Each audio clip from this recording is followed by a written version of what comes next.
This is the brand new Cube C68X of Wanty-Gobert rider Yoann Offredo. Coming up, I'll be giving you all the details of this brand new bike, also the measurements, the weight, and the all-important free hub sound check.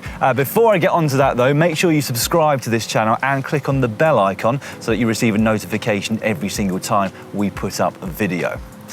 Now, at the Tour de France at the start this year, I did a look at Peter Sagan's Specialized S-Works Venge, and a lot of you out there said, we always get to see these bikes, can we not see some of the smaller manufacturers from the smaller teams at the Tour? So I thought I'd come and look at this, particularly as it's a brand new bike. A brief bit of history about Cube though. It was started by a young man at the time named Markus Perner in Germany. He set up shop in the corner of his dad's furniture warehouse, but since then it has grown hugely. They now have a warehouse space of 55,000 square meters. This though is their first ever aero road bike. It's been a long time in development. They've spent 1,000 hours doing computerized flow simulations to make this as aero as possible, as well as 100 hours spent in the wind tunnel.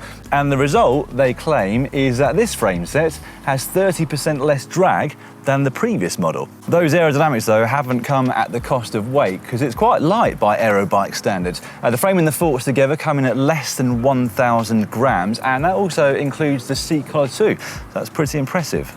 Now, the riders at Wanty-Gobert were testing this bike out at the Continenal Dauphiné a couple of weeks before the Tour de France started. A couple of them had access to it at the Tour of Luxembourg as well, a couple of weeks before that. So it is very new, but they all have one of these brand new C68Xs for the Tour de France, and they're using them only on the flatter stages. And as such, I'm told that every single rider, including Yoann here, is running a 54-tooth chainring there at the front. Now, Yoann has had a decent race so far, but then he got sick, so he's had to battle on through. So I'm sure he's been very happy with the aerodynamic aid. They also, of course, had to completely redesign, or design from new, in fact, a seat post for this frame set. 20 different types were experimented with before they arrived at this, which has the back here that's flat and a curved front. Very aero, but again, it's not at the sacrifice of comfort in this instance. In testing this, they found it to be as compliant as quite a few round seat posts out there. And at the top, they've also got a brand new aero cockpit, again with full aerodynamics in mind, one-piece handlebar and stem. And if it looks particularly chunky towards the back of that stem, it's because that is where the cables go through and down into the frame, turning on its own. The measurements underneath say that it is a 12 centimetre long stem that Yoann is riding and 42 centimetre bars. Although having measured them on the drops, centre to centre for me, they're coming up at 43 centimetres, but they have got a little bit of a flare.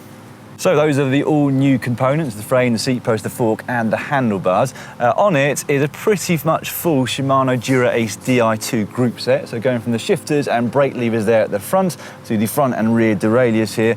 The crank set, which has a Stages Powermeter on it. And as I mentioned, it is a 54 tooth outer chainring, but he is running a 39 inner. Now Shimano generally don't say or recommend using that because they say it doesn't work. But talking to Mikey here at Wanty-Gobert, the mechanic, he was saying it's absolutely fine. They've had no problems with it whatsoever. And then the cassette is an 11 up through to 32, so quite a big range that he's got there for a bike they only use on the flatter stages. The discs are also Shimano Dura Ace. The front one is 160 millimeters, whilst the rear rotor is 140. Onto the wheels, they are provided to the team by Fulcrum, who are actually a subsidiary of Campagnolo. Many years ago, I went over to do a factory tour there for a GCN video, and they explained that they just created the name Fulcrum so that people that use Shimano weren't put off using Campagnolo wheels. So we have, in effect, got Shimano and Campagnolo together here. Anyway, on the flatter stages, they are running the Fulcrum Speed 55T limited team edition wheels, which are around about, of course, 55 millimeters in depth. And then on those wheels, they've got those brand new Continental Competition Pro Limited Tubular tyres. Offredo here is currently running 25 millimeters both front and rear. And then beyond the wheels, we've got the bottle cages that are provided by Tax. Pedals here are the Look Keo Blade Carbon, and then right perched on the top here, the saddle is a Selle San Marco Regal Evo. And it's a very, very traditional type of shape, this one. The sort of saddle we saw lots of the classics riders using in the 90s and early 2000s. And many of the older riders these days still use something like that. Even though it doesn't look perhaps as sleek as some of the more modern looking saddles, it's very comfortable indeed. A few other things of note, this being his first bike for the flat stages, of which we have one tomorrow. We're filming this on the first rest day in Albi. He's got his Tour de France transponder on down here, which lets the organisers know where he is when he crosses certain parts of the course, including, of course, the finish line. And he's got his number banded on here at the back. 196 is his number for the Tour de France. And then at the front there, something I haven't mentioned yet, is the integrated head unit mount, which is also designed by Cube to be as aero as possible. And then finally, I love this.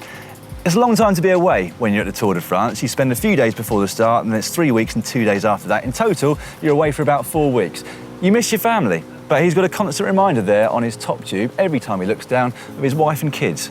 So I've been doing some measurements. He's a tall lad, Yoann Offredo. His saddle height from the centre of the cranks to this point of the saddle is 82 centimetres. So to give you an idea, my own personal one is 80 centimetres, so a full 2 above that. His reach from the tip of the saddle here to the centre of the bars is around 58 centimetres. And from the centre of the bars to the floor is coming in at just under 92. And finally, the cranks that he's using are 175 millimetres long. And I should probably point out that he's using a 58 centimetre frame here. All that leaves me to do now is the all-important free hub sound test. Are you ready? I've already got that rolling. In my excitement about the free hub sound test, I've forgotten something, as you well know.